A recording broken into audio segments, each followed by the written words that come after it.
Welcome back to the discussion on India on the eve of independence.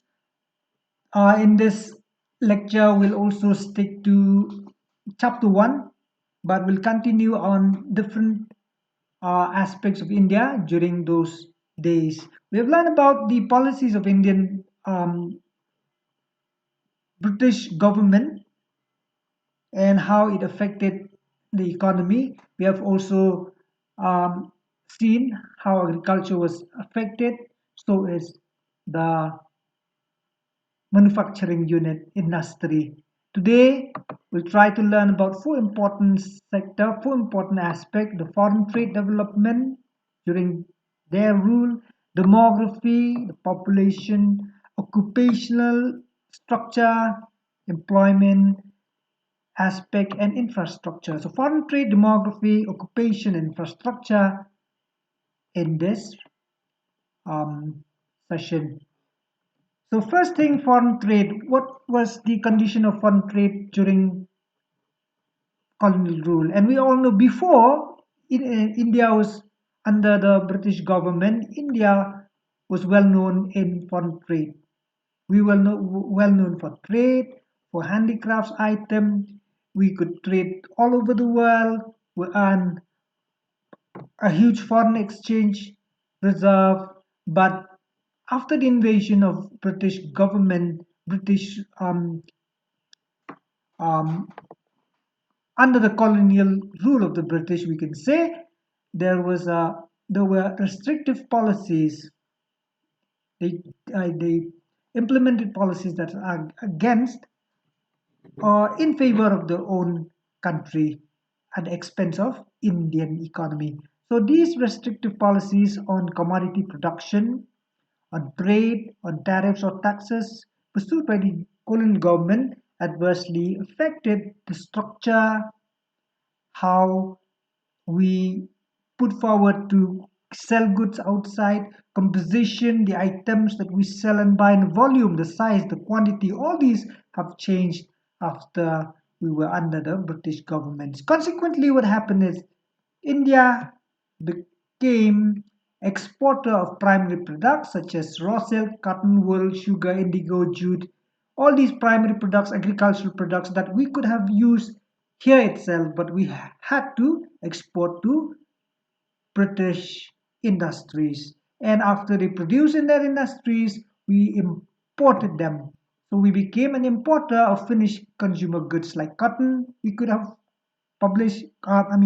manufactured here itself, but not possible because of the policy that been put forward by the government of Britain or the East British government, we can say. So we had to import cotton, silk, woolen clothes, capital goods, light machinery, produce of factories, which we could have easily manufactured in India itself.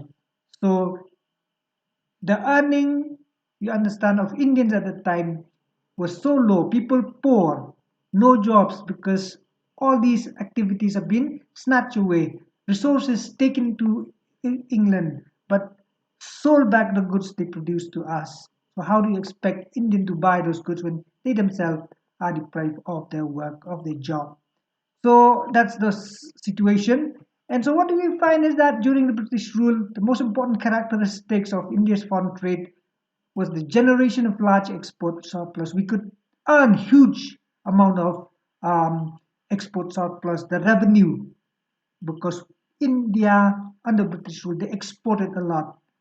But this surplus came at a huge cost to the country's economy, not to the benefit of Indians, but to the benefit of the British at the expense of Indian. So several essential commodities like food grains, clothes, kerosene were scarcely available at the domestic market. All these primary goods that we could have used by ourselves, produced and processed in our own industries, all these were carried away to their industries. These basic things are scarce, not available in plenty. Furthermore, what we earn during those days earned by the British government did not result in any flow of gold or silver into India. Rather, this was used to make payments for the expenses incurred by an office set up by the colonial government in Britain, expenses on war, again fought by the British government, and import of invisible items, all of which led to the drain of Indian wealth. They use our resources, use people, material, isn't it, for their benefit, to strengthen their industries, to strengthen uh, their intention of building their colonies. So that's the problem we faced during colonial rule. Foreign trade, which was a very important sector in India, here during the British rule, it's all been, um, we can say, negative, affected. Indians do not get the benefit at all. So that's the um, go. I mean, like the viewpoint of foreign trade during colonial rule. That's the first learning objectives. The second one is to look at the demography or the population structure during colonial rule. Let's go to the demography. First thing we need to look at the quantitative appraisal of India's demographic profile during the colonial rule. Colonial rule. We need to appraise in terms of quantity the conditions of Indians demography wise during those days. First thing first, if you look at the literacy rate, less than 16%, 1/6. Out of this, female 7%. So you understand the horrible condition of Indians they were in. Literacy, very, very low. Look at the public health facilities, either unavailable to majority or if available, highly inadequate. So even till now, our public health system has not that been good.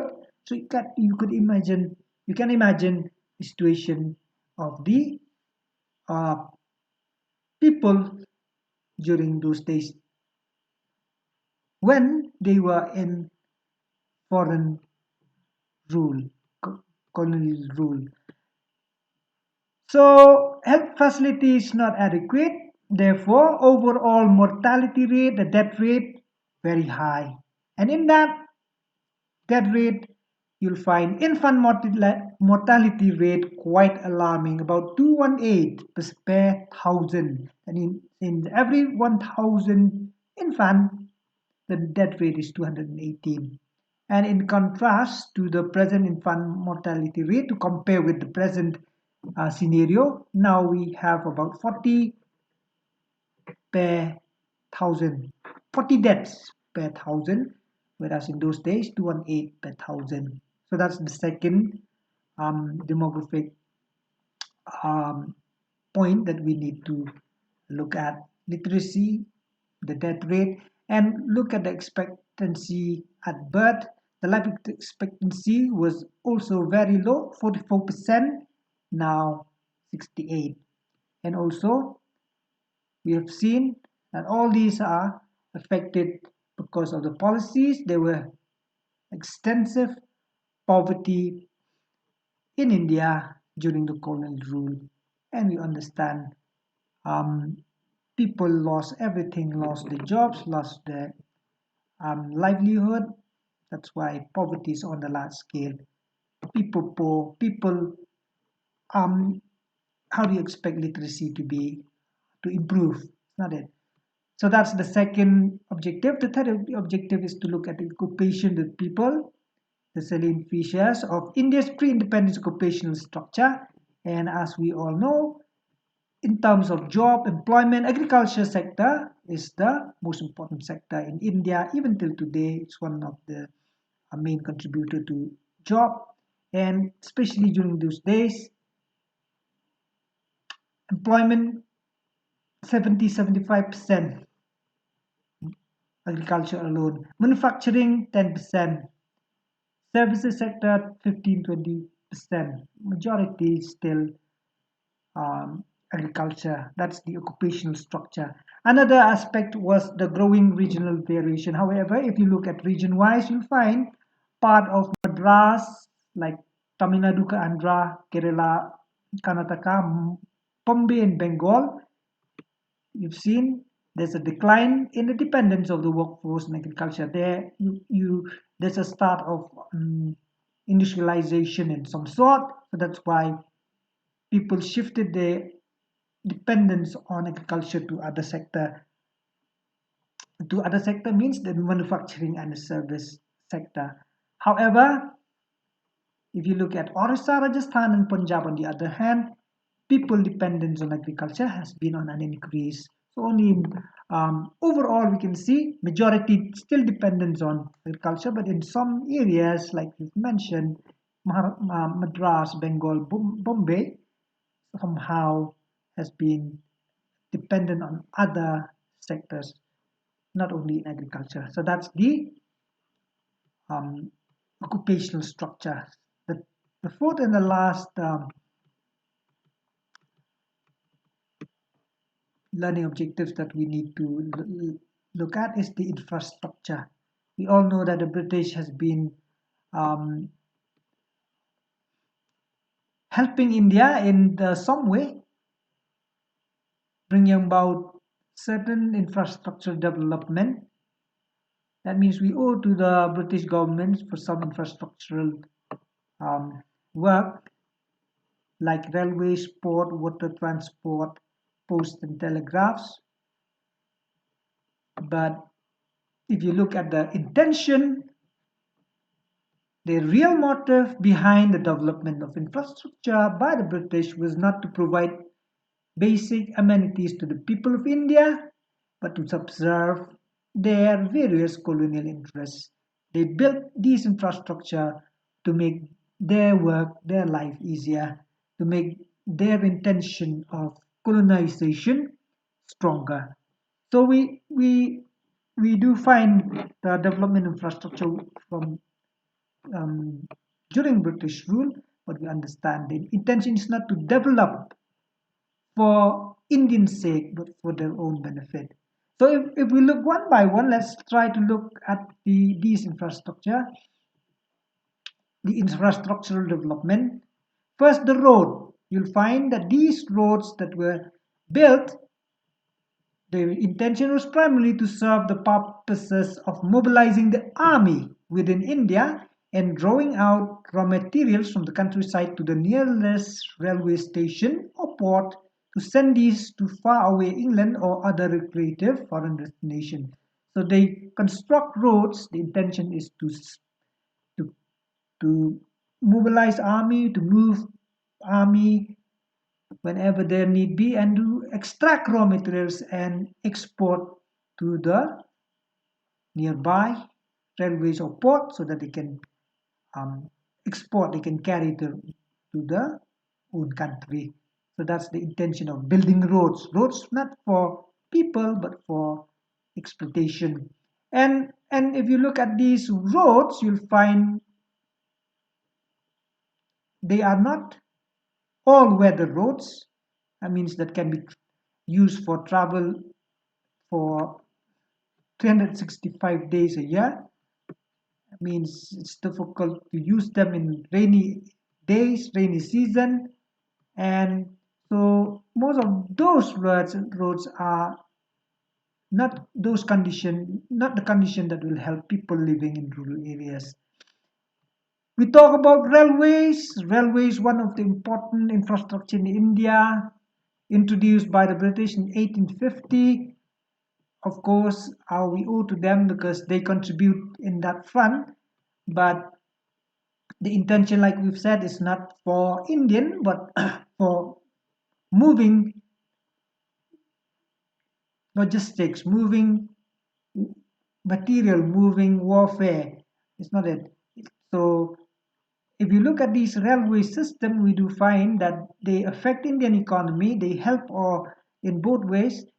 in two important ways. One hand, it enabled people to undertake long distance travel and thereby break geographical and cultural barriers.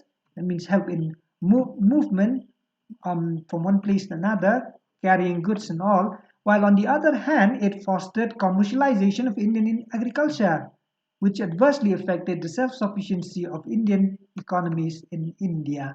That's the disadvantages that we have.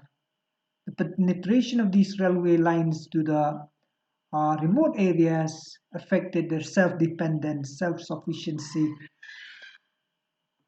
Okay, so that's another point on second infrastructure. If we look at Indian export, you have learned earlier from foreign trade, the volume of India's exports undoubtedly expanded, but its benefits rarely accrued to the Indian people. That's another point.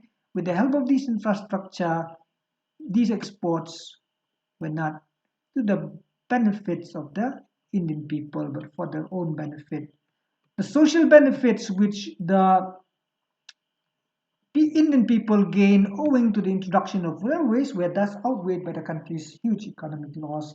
So all these um, contribution by the British on giving us infrastructure, helping people move from place to place, the positive outcome.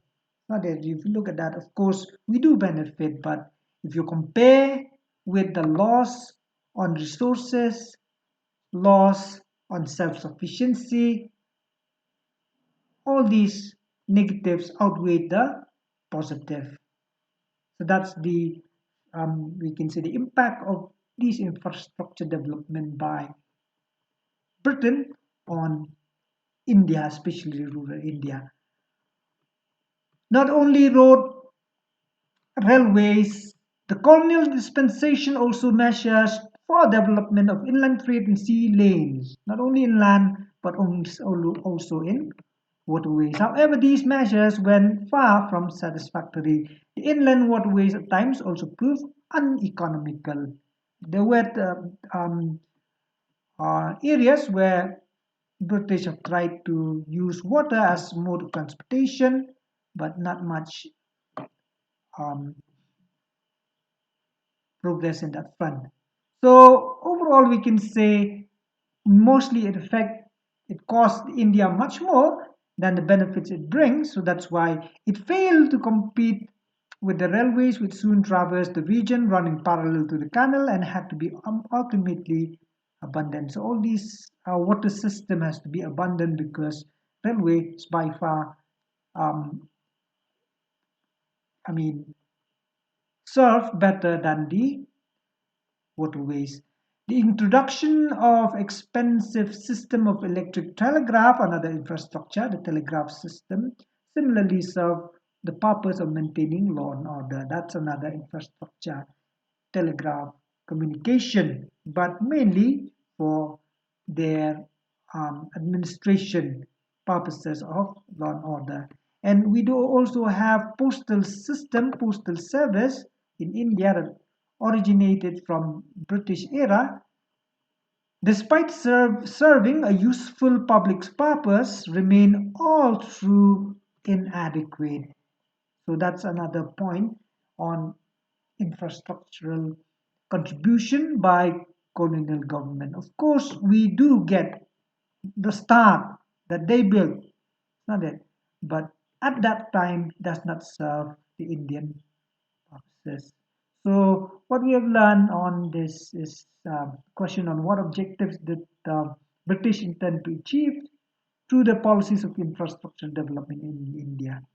You understand the objectives is not to help, not to uh, bring the benefits to Indians to rural areas, but what we have done is for better management of the colonial objectives. So what you've learned, at least, you can now, at least in short, explain the adverse effect of British policies on India's foreign trade development. You can give a quantitative appraisal of India's demographic profile. You can highlight excellent features of India's pre-independence occupational structure and also the objectives that we have just touched upon. British intention to achieve through the policies of development of infrastructure in India.